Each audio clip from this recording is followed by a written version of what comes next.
Tales of Terror and Mystery by Sir Arthur Conan Doyle. The Beetle-Hunter. "A curious experience?" said the doctor. "Yes, my friends, I have had one very curious experience. I never expect to have another, for it is against all doctrines of chances that two such events would befall any one man in a single lifetime. You may believe me or not, but the thing happened exactly as I tell it. I had just become a medical man, but I had not started in practice, and I lived in rooms in Gower Street. The street has been renumbered since then, but it was in the only house which has a bow window upon the left-hand side as you go down from the Metropolitan Station. A widow named Murchison kept the house at that time, and she had 3 medical students and 1 engineer as lodgers. I occupied the top room, which was the cheapest, but cheap as it was more more than I could afford. My small resources were dwindling away, and every week it became more necessary that I should find something to do. Yet I was very unwilling to go into general practice, for my tastes were all in the direction of science, and especially of zoology, towards which I had always had a strong leaning. I had almost given the fight up and resigned myself to being a medical drudge for life when the turning point of my struggles came in a very extraordinary way. One morning I had picked up the Standard and was glancing over its contents. There was a complete absence of news, and I was about to toss the paper down again when my eyes were caught by an advertisement at the head of the personal column. It was worded in this way: "Wanted for 1 or more days the services of a medical man. It is essential that he should be a man of strong physique, of steady nerves, and of a resolute nature. Must be an entomologist, coleopterist preferred. Apply in person at 77B Brook Street. Application must be made before 12 o'clock today." Now, I have already said that I was devoted to zoology. Of all branches of zoology, the study of insects was the most attractive to me, and of all insects, beetles were the species with which I was most familiar. Butterfly collectors are numerous, but beetles are far more varied and more accessible in these islands than are butterflies. It was this fact which had attracted my attention to them, and I had made myself a collection which numbered some 100 varieties. As to the other requisites of the advertisement, I knew that my nerves could be depended upon, and I had won the weight-throwing competition at the inter-hospital sports. Clearly I was the very man for the vacancy. Within 5 minutes of my having read the advertisement, I was in a cab and on my way to Brook Street. As I drove, I kept turning the matter over in my head and trying to make a guess as to what sort of employment it could be which needed such curious qualifications. A strong physique, a resolute nature, a medical training, and a knowledge of beetles. What connection could there be between these various requisites? And then there was the disheartening fact that the situation was not a permanent one, but terminable from day to day according to the terms of the advertisement. The more I pondered over it, the more unintelligible did it become, but at the end of my meditations I always came back to the ground fact that, come what might, I had nothing to lose, that I was completely at the end of my resources, and that I was ready for any adventure, however desperate, which would put a few honest sovereigns into my pocket. The man fears to fail who has to pay for his failure, but there was no penalty which fortune could extract from me. I was like the gambler with empty pockets who was still allowed to try his luck with the others. Number 77B Brook Street was one of those dingy and yet imposing houses, dun-colored and flat-faced, with the intensely respectable and solid air which marks the Georgian builder. As I alighted from the cab, a young man came out of the door and walked swiftly down the street. In passing me, I noticed that he cast an inquisitive and somewhat malevolent glance at me, and I took the incident as a good omen, for his appearance was that of a rejected candidate, and if he resented my application, it meant that the vacancy was not yet filled up. Full of hope, I ascended the broad steps and rapped with the heavy knocker. A footman in powder and livery opened the door. Clearly I was in touch with the people of wealth and fashion. "Yes, sir," said the footman. "I came in answer to—" "Quite so, sir," said the footman. "Lord Linchmere will see you at once in the library." Lord Linchmere. I had vaguely heard the name, but could not for the instant recall anything about him. Following the footman, I was shown into a large, book-lined room in which there was seated behind a writing desk a small man with a pleasant, clean-shaven, mobile face and long hair shot with gray brushed back from his forehead. He looked me up and down with a very shrewd, penetrating glance, holding the card which the footman had given him in his right hand. Then he smiled pleasantly, and I felt that externally, at any rate, I possessed the qualifications which he desired. "You have come in answer to my advertisement, Dr. Hamilton?" he asked. "Yes, sir." "Do you fulfill the conditions which are there laid down?" "I believe that I do." "You are a powerful man, or so I should judge from your appearance." "I think that I am fairly strong." "And resolute?" "I believe so." "Have you ever known what it was to be exposed to imminent danger?" "No, I don't know that I ever have." "But you think you would be prompt and cool at such a time?" "I hope so." "Well, I believe that you would. I have the more confidence in you because you do not pretend to be certain as to what you would do in a position that was new to you. My impression is that, so far as personal qualities go, you are the very man of whom I am in search. That being settled, we may pass on to the next point." "Which is?" "To talk to me about beetles." I looked across to see if he was joking, but on the contrary, he was leaning eagerly forward across his desk, and there was an expression of something like anxiety in his eyes. "I am afraid that you do not know about beetles," he cried. "On the contrary, sir, it is the one scientific subject about which I feel that I really do know something." "I am overjoyed to hear it. Please, talk to me about beetles." I talked. I do not profess to have said anything original upon the subject, but I gave a short sketch of the characteristics of the beetle and ran over the more common species, with some allusions to the specimens in my own little collection and to the article upon burying beetles which I had contributed to the Journal of Entomological Science. "What? Not a collector?"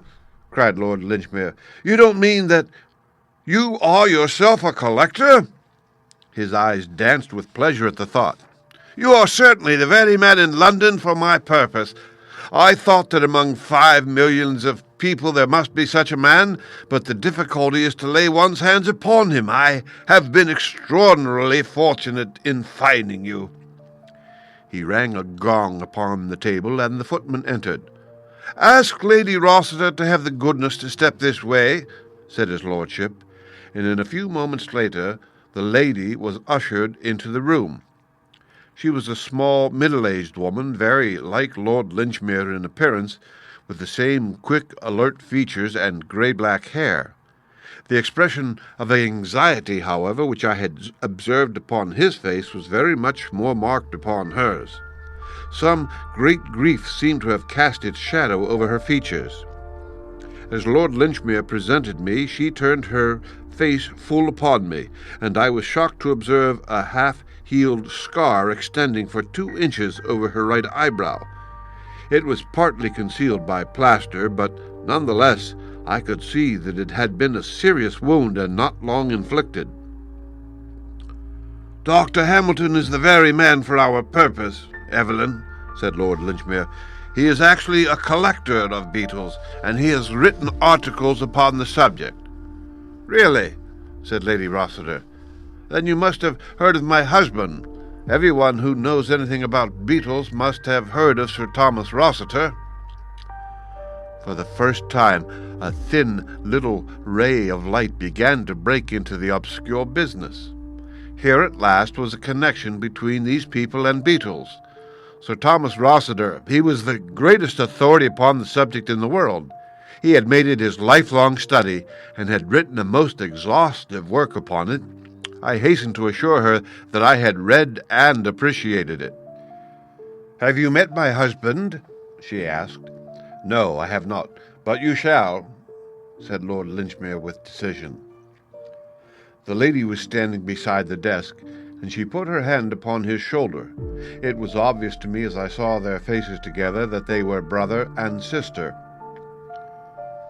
"Are you really prepared for this, Charles? It is noble of you, but you fill me with fears." Her voice quavered with apprehension, and he appeared to me to be equally moved, though he was making strong efforts to conceal his agitation. Yes, dear, it is all settled. It is all decided. In fact, there is no other possible way that I can see. There is one obvious way. No, Evelyn, I shall never abandon you, never. It will come right, depend upon it. It will come right, and surely it looks like the interference of Providence that so perfect an instrument should be put into our hands. My position was embarrassing, for I felt that for the instant they had forgotten my presence, but Lord Linchmere came back suddenly to me and to my engagement.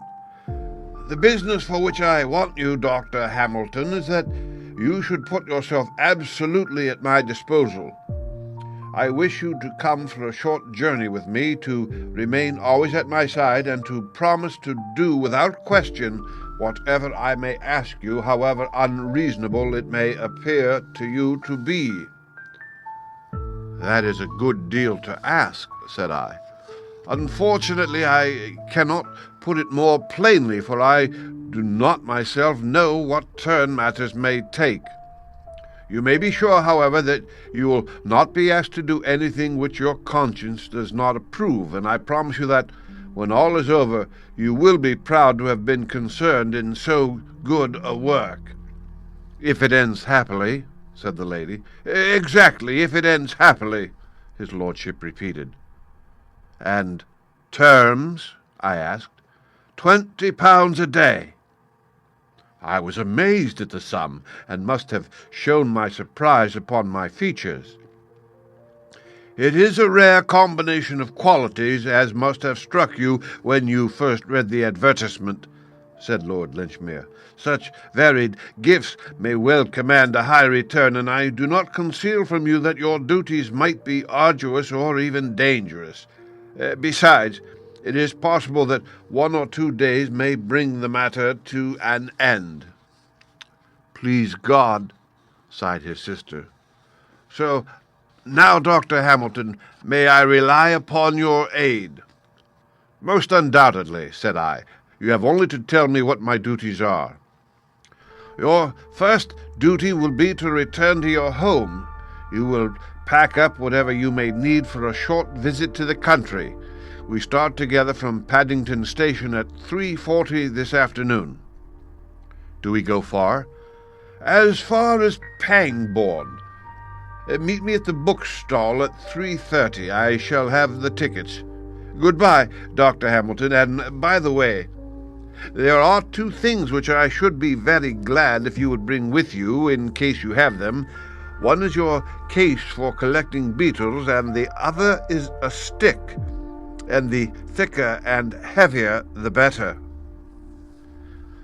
You may imagine that I had plenty to think of from the time that I left Brook Street until I set out to meet Lord Linchmere at Paddington. The whole fantastic business kept arranging and rearranging itself in kaleidoscopic forms inside my brain until I had thought out a dozen explanations, each of them more grotesquely improbable than the last.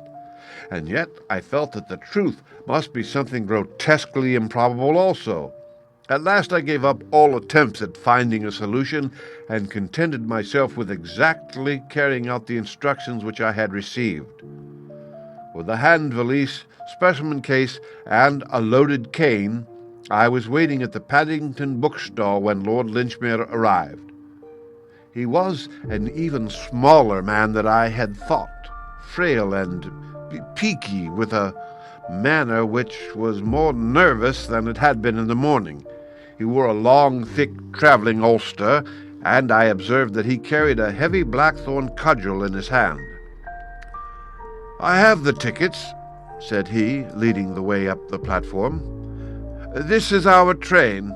I have engaged a carriage, for I am particularly anxious to impress one or two things upon you while we travel down." And yet all that he had to impress upon me might have been said in a sentence, for it was that I was to remember that I was there as a protection to himself, and that I was not on any consideration to leave him for an instant. This he repeated again and again as our journey drew to a close, with an insistence which showed that his nerves were thoroughly shaken. "Yes," he said at last, in answer to my looks rather than to my words, "I am nervous, Dr. Hamilton. I have always been a timid man, and my timidity depends upon my frail physical health. But my soul is firm, and I can bring myself up to face a danger which a less nervous man might shrink from. What I am doing now is done from no compulsion, but entirely from a sense of duty, and yet it is, beyond doubt, a desperate risk. If things should go wrong, I will have some claims to the title of martyr." This eternal reading of riddles was too much for me. I felt that I must put a term to it. "I think it would be very much better, sir, if you were to trust me entirely," said I. "It is impossible for me to act effectively when I do not know what are the objects which we have in view, or even where we are going." "Oh, as to where we are going, there need be no mystery about that," said he. "We are going to Delamere Court, the residence of Sir Thomas Rossiter, with whose work you are so conversant. As to the exact object of our visit, I do not know that at this stage of the proceedings anything would be gained, Dr. Hamilton, by taking you into my complete confidence. I may tell you that we are acting, I say we, because my sister, Lady Rossiter, takes the same view as myself, with the one object of preventing anything in the nature of a family scandal. That being so, you can understand that I am loath to give any explanations which are not absolutely necessary. It would be a different matter, Dr. Hamilton, if I were asking your advice. As matters stand, it is only your active help which I need, and I will indicate to you from time to time how you can best give it." There was nothing more to be said, and a poor man can put up with a good deal for £20 a day. But I felt none the less that Lord Linchmere was acting rather scurvily towards me. He wished to convert me into a passive tool like the blackthorn in his hand. With his sensitive disposition, I could imagine, however, that scandal would be abhorrent to him, and I realized that he would not take me into his confidence until no other course was open to him. I must trust to my own eyes and ears to solve the mystery, but I had every confidence that I should not trust to them in vain. Delamere Court lies a good 5 miles from Pangbourne Station, and we drove for that distance in an open fly. Lord Linchmere sat in deep thought during the time, and he never opened his mouth until we were close to our destination. When he did speak, it was to give me a piece of information which surprised me. "Perhaps you are not aware," said he, "that I am a medical man like yourself." "No, sir, I did not know it." "Yes, I qualified in my younger days, when there were several lives between me and the peerage. I have not had occasion to practice, but I have found it a useful education all the same. I never regretted the years which I devoted to medical study. These are the gates of Delamere Court."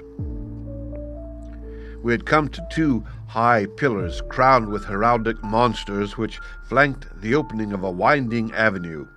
Over the laurel bushes and rhododendrons I could see a long, many-gabled mansion, girdled with ivy and toned to the warm, cheery, mellow glow of old brickwork. My eyes were still fixed in admiration upon this delightful house when my companion plucked nervously at my sleeve. "Here's Sir Thomas," he whispered. "Please, talk beetle all you can." A tall, thin figure, curiously angular and bony, and emerged through a gap in the hedge of laurels. In his hand he held a spud, and he wore gauntleted gardener's gloves. A broad-brimmed grey hat cast his face into shadow, but it struck me as exceedingly austere, with an ill-nourished beard and harsh, irregular features. The fly pulled up, and Lord Linchmere sprang out. "My dear Thomas, how are you?" said he heartily. But the heartiness was by no means reciprocal. The owner of the grounds glared at me over his brother-in-law's shoulder, and I caught broken scraps of sentences. Well-known wishes, hatred of strangers, unjustifiable intrusion, perfectly inexcusable. Then there was a muttered explanation, and the two of them came over together to the side of the fly. "Let me present to you Sir Thomas Rossiter, Dr. Hamilton," said Lord Linchmere. "You will find that you have a strong community of tastes." I bowed. Sir Thomas stood very stiffly, looking at me severely from under the broad brim of his hat. "Lord Linchmere tells me that you know something about beetles," said he. "What do you know about beetles?" "I know what I have learned from your work upon the Coleoptera, Sir Thomas," I answered. "Give me the names of the better-known species of the British scarabaei," said he. I had not expected an examination, but fortunately I was ready for one. My answers seemed to please him, for his stern features relaxed. "You appear to have read my book with some profit, sir," said he. "It is a rare thing for me to meet anyone who takes an intelligent interest in such matters. People can find time for such trivialities as sport or society, and yet the beetles are overlooked. I can assure you that the greater part of the idiots in this part of the country are unaware that I have ever written a book at all. I, the first man who ever described the true function of the elytra. I am glad to see you, sir, and I have no doubt that I can show you some specimens which will interest you." He stepped into the fly and drove up with us to the house, expounding to me as we went some recent researches which he had made into the anatomy of the ladybird. I have said that Sir Thomas Rossiter wore a large hat drawn down over his brows. As he entered the hall he uncovered himself, and I was at once aware of a singular characteristic which the hat had concealed. His forehead, which was naturally high, and higher still on account of receding hair, was in a continual state of movement. Some nervous weakness kept the muscles in a constant spasm, which sometimes produced a mere twitching, and sometimes a curious rotary movement unlike anything which I had ever seen before. It was strikingly visible as he turned towards me after entering the study, and seemed the more singular from the contrast with the hard, steady grey eyes which looked out from underneath those palpitating brows. "I am sorry," said he, "that Lady Rossiter is not here to help me to welcome you. By the way, Charles, did Evelyn say anything about the date of her return?" "She wished to stay in town for a few more days," said Lord Linchmere. "You know how ladies' social duties accumulate if they have been for some time in the country.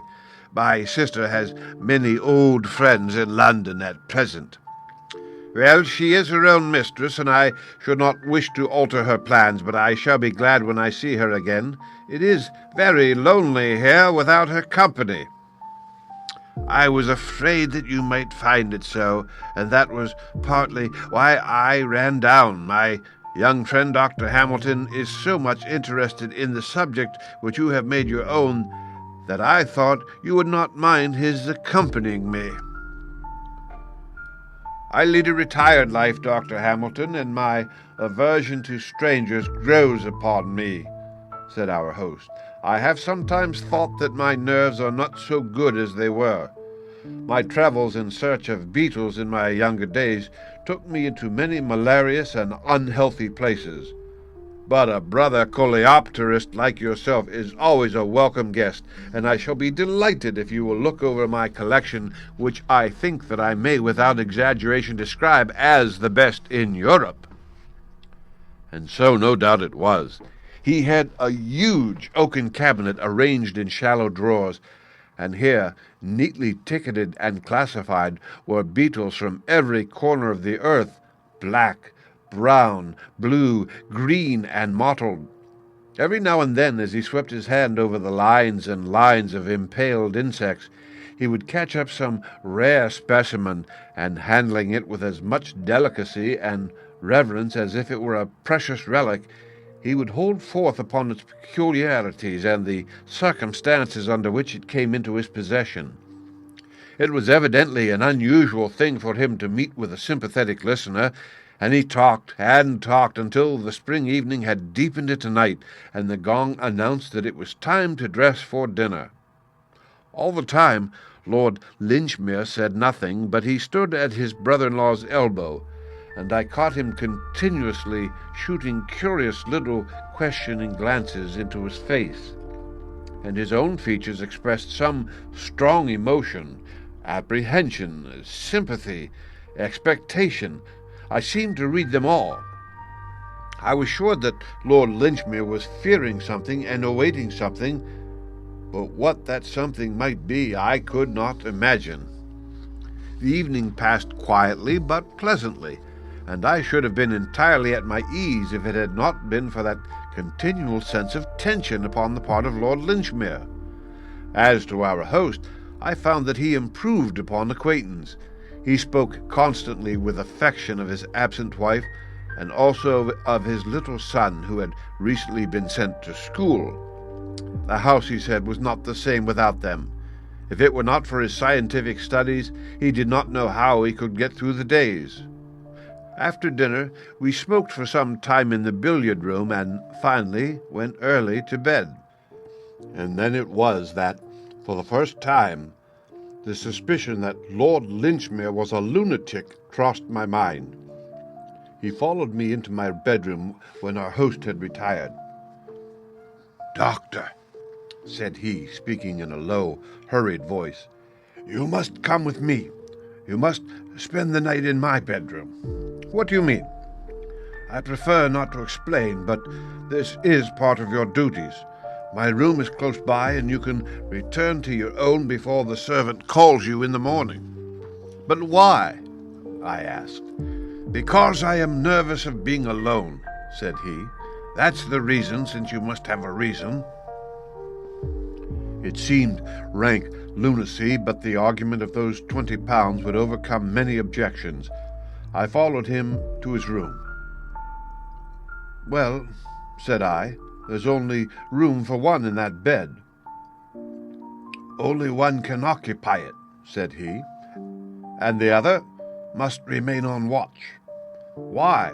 said I. "One would think you expected to be attacked." "Perhaps I do. In that case, why not lock your door?" "Perhaps I want to be attacked." It looked more and more like lunacy. However, there was nothing for it but to submit. I shrugged my shoulders and sat down in the armchair beside the empty fireplace. "I am to remain on watch, then?" said I, ruefully. "We will divide the night. If you will watch until 2, I will watch the remainder." "Very good." "Call me at 2 o'clock, then." "I will do so." "Keep your ears open, and if you hear any sounds, wake me instantly. Instantly, you hear?" "You can rely upon it." I tried to look as solemn as he did. "And for God's sake, don't go to sleep," said he. And so, taking off only his coat, he threw the coverlet over him and settled down for the night. It was a melancholy vigil, and made more so by my own sense of its folly. Supposing that by any chance Lord Linchmere had cause to suspect that he was subject to danger in the house of Sir Thomas Rossiter, why on earth could he not lock his door and so protect himself? His own answer that he might wish to be attacked was absurd. Why should he possibly wish to be attacked? And who would wish to attack him? Clearly, Lord Linchmere was suffering from some singular delusion, and the result was that, on an imbecile pretext, I was to be deprived of my night's rest. Still, however absurd, I was determined to carry out his injunctions to the letter as long as I was in his employment. I sat therefore beside the empty fireplace, and listening to a sonorous chiming clock somewhere down the passage which gurgled and struck every quarter of an hour. It was an endless vigil. Save for that single clock, an absolute silence reigned throughout the great house. A small lamp stood on the table at my elbow, throwing a circle of light round my chair, but leaving the corners of the room draped in shadow. On the bed, Lord Linchmere was breathing peacefully. I envied him his quiet sleep, and again my own eyelids drooped, but every time my sense of duty came to my help, and I sat up, rubbing my eyes and pinching myself with a determination to see my irrational watch to an end. And I did so.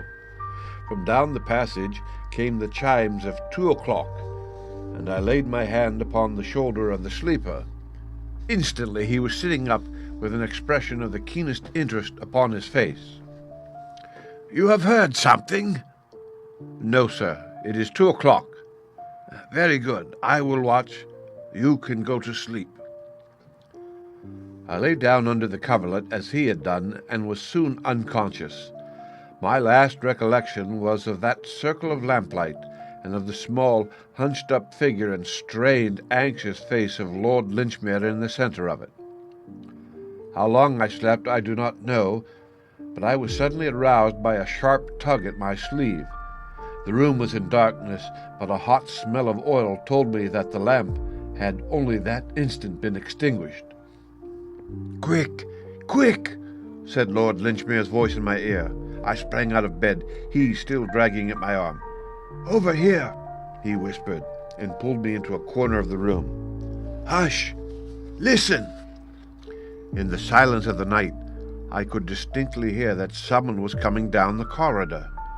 It was a stealthy step, faint and intermittent, as of a man who paused cautiously after every stride. Sometimes, for half a minute, there was no sound, and then came the shuffle and creak which told of a fresh advance. My companion was trembling with excitement. His hand, which still held my sleeve, twitched like a branch in the wind. "What is it?" I whispered. "It's he." "Sir Thomas?" "Yes." "What does he want?" "Hush! Do nothing until I tell you." I was conscious now that someone was trying the door. There was the faintest little rattle from the handle, and then I dimly saw a thin slit of subdued light. There was a lamp burning somewhere far down the passage, and it just sufficed to make the outside visible from the darkness of our room. The greyish slit grew broader and broader, very gradually, very gently, and then, outlined against it, I saw the dark figure of a man. He was squat and crouching, with the silhouette of a bulky and misshapen dwarf. Slowly the door swung open with this ominous shape framed in the centre of it, and then in an instant the crouching figure shot up. There was a tiger spring across the room, and thud, thud, thud came 3 tremendous blows from some heavy object upon the bed. I was so paralyzed with amazement that I stood motionless and staring until I was aroused by a yell for help from my companion. The open door shed enough light for me to see the outline of things, and there was little Lord Linchmere with his arms around the neck of his brother-in-law, holding bravely onto him like a game bull terrier with its teeth into a gaunt deerhound. The tall, bony man dashed himself about, writhing round and round to get a grip upon his assailant, but the other, clutching on from behind, still kept his hold, though his shrill, frightened cries showed how unequal he felt the contest to be. I sprang to the rescue, and the 2 of us managed to throw Sir Thomas to the ground, though he made his teeth meet in my shoulder. With all my youth and weight and strength, it was a desperate struggle before we could master his frenzied struggles. But at last we secured his arms with the waistcord of the dressing-gown which he was wearing. I was holding his legs while Lord Linchmere was endeavouring to relight the lamp, when there came the pattering of many feet in the passage, and the butler and 2 footmen who had been alarmed by the cries rushed into the room. With their aid, we had no further difficulty in securing our prisoner, who lay foaming and glaring upon the ground. One glance at his face was enough to prove that he was a dangerous maniac, while the short, heavy hammer which lay beside the bed showed how murderous had been his intentions. "Do not use any violence," said Lord Linchmere, as we raised the struggling man to his feet. "He will have a period of stupor after this excitement. I believe that it is coming on already." As he spoke, the convulsions became less violent, and the madman's head fell forward upon his breast as if he were overcome by sleep. We led him down the passage and stretched him upon his own bed, where he lay unconscious, breathing heavily. "2 of you will watch him," said Lord Linchmere. "And now, Dr. Hamilton, if you will return with me to my room, I will give you the explanation which my horror of scandal has perhaps caused me to delay too long. Come what may, you will never have cause to regret your share in this night's work. The case may be made clear in a very few words," he continued, when we were alone. "My poor brother-in-law is one of the best fellows upon earth, a loving husband and an estimable father, but he comes from a stock which is deeply tainted with insanity. He has more than once had homicidal outbreaks which are the most painful, because his inclination is always to attack the very person to whom he is most attached. His son was sent away to school to avoid this danger, and then came an attempt upon my sister, his wife, from which he escaped with injuries that you may have observed when you met her in London. You understand that he knows nothing of the matter when he is in his sound senses, and would ridicule the suggestion that he could under any circumstances injure those whom he loves so dearly. It is often, as you know, a characteristic of such maladies that it is absolutely impossible to convince the man who suffers from them of their existence. Our great object was, of course, to get him under restraint before he could stain his hands with blood, but the matter was full of difficulty. He is a recluse in his habits, and would not see any medical man. Besides, it was necessary for our purpose that the medical man should convince himself of his insanity, and he is sane as you or I, save on these very rare occasions. But fortunately, before he has these attacks, he always shows certain premonitory symptoms which are providential danger signals, warning us to be upon our guard. The chief of these is that nervous contortion of the forehead which you must have observed. This is a phenomenon which always appears from 3 to 4 days before his attacks of frenzy. The moment it showed itself, his wife came into town on some pretext and took refuge in my house in Brook Street. It remained for me to convince a medical man of Sir Thomas's insanity, without which it was impossible to put him where he could do no harm. The first problem was how to get a medical man into his house. I bethought me of his interest in beetles, and his love for anyone who shared his tastes. I advertised, therefore, and was fortunate enough to find in you the very man I wanted. A stout companion was necessary, for I knew that the lunacy could only be proved by a murderous assault, and I had every reason to believe that that assault would be made upon myself, since he had the warmest regard for me in his moments of sanity. I think your intelligence will supply all the rest. I did not know that the attack would come by night, but I thought it very probable, for the crises of such cases usually do occur in the early hours of the morning. I am a very nervous man myself, but I saw no other way in which I could remove this terrible danger from my sister's life. I need not ask you whether you are willing to sign the lunacy papers." "Undoubtedly, but 2 signatures are necessary." "You forget that I am myself a holder of a medical degree. I have the papers on a side table here, so if you will be good enough to sign them now, we can have the patient removed in the morning." So that was my visit to Sir Thomas Rossiter, the famous Beetle-Hunter, and that was also my first step upon the ladder of success, for Lady Rossiter and Lord Linchmere have proved to be staunch friends, and they have never forgotten my association with them in the time of their need. Sir Thomas is out and said to be cured, but I still think that if I spent another night at Delamere Court, I should be inclined to lock my door upon the inside. The end. Read by Rick Kirshner for Lit2Go on the web at fcit.usf.edu.